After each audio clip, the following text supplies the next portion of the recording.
Good morning, good evening, good afternoon, what it is for you. Welcome back to a Division 2 video, and we got another banger of a build in combination with this GE. We can hit up to 2.9 million body shots to 4.3 million headshots. Insane amount of survivability. You can run and gun up to everyone. We even did a duo pistol only legendary last night on stream. We laughed and we shredded through that mission. This build is a lot of fun. You can run and gun, be in the faces, get that extra damage output in while having tons of survivability, and we can even be behind our big shield. Because it's a pistol, automatic pistol, we can hide behind the big shield as well, giving you even more survivability and still taking out everyone in front of you. And no, don't worry, we're not running around with Striker. This damage is almost instantly there.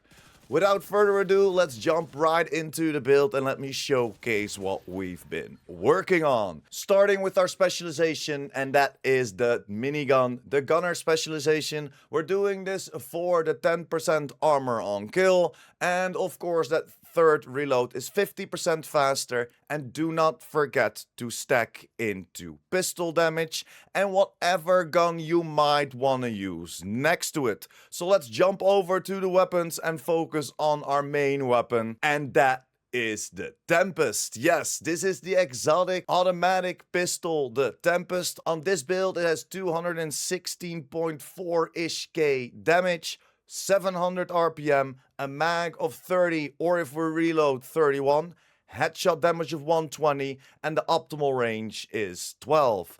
This pistol has an expertise on it of level 30, and of course we went for damage to target out of cover as the attribute on there. We're not really doing it for the talent, as the talent is restrained. Deal 25% amplified damage for 20 seconds after your shield gets broken. And like I showed you and told you in the intro, that 2.9 million on the body shot and that 4.3 million on the headshot is without this talent active. I am not running around and trying to break my shield to get that extra 25% amplified damage in. You can do so, but with this event active, we don't need it. You can easily shred through legendary NPCs as well without this talent active. Then for your first and secondary gun, you can choose whatever. You can go for something that you maybe can use on a distance. As we know, the damage drop off is pretty significant, and of course, outside of that 15 meters, the event is not active. So you can go for an M1A, you can go for anything that has range on there, or what I would recommend you to do is put weapons there that you don't have proficient yet, because whatever weapon you're not using, that will still get 20% of the XP value that you gain.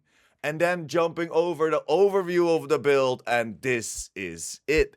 Mostly high end. We're again focusing towards getting that pistol damage up, and that's why we're running with 3 pieces of IA, starting with our chest piece. This will be just a normal chest piece. We're hunting down crit chance and crit damage. I found this one with weapon handling on there. Preferably should be crit chance so we can get another critical hit damage mod on there, and we chose to go for obliterate. Critical hits increase total weapon damage by 1% for 10 seconds, stacks up 20 times, an easy 20% weapon damage. For the other pieces, we're going for the mask. Again, crit chance, crit damage, and then the last piece is gonna be the backpack, and this will activate that extra 60% pistol damage. Again, everything towards crit chance and crit damage. And because we are so incredibly powerful in this GE, we're gonna go for Bloodsucker. Killing an enemy adds a stack of 10% bonus armor for 10 seconds. Max stacks is 10, and this gives you that insane amount of survivability. Running and gunning, being in their faces, shooting them down while building up an insane amount of armor, while, if you want to, can still hide behind your big shield. This is such a great run and gun build.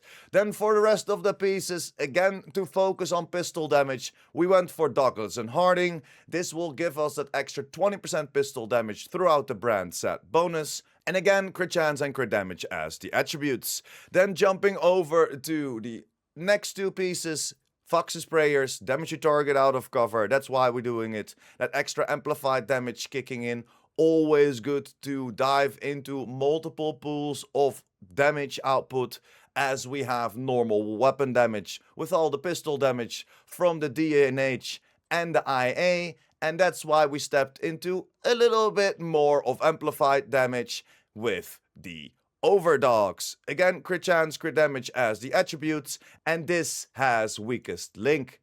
Amplifies weapon damage by 30% to the lowest ranking enemies currently in combat as per tier hierarchy. These might not always be active, but these are active in the most important times. Because if you're one-on-one with a named enemy, that will be the lowest enemy on the field at the moment, so that will amplify your damage by 30%.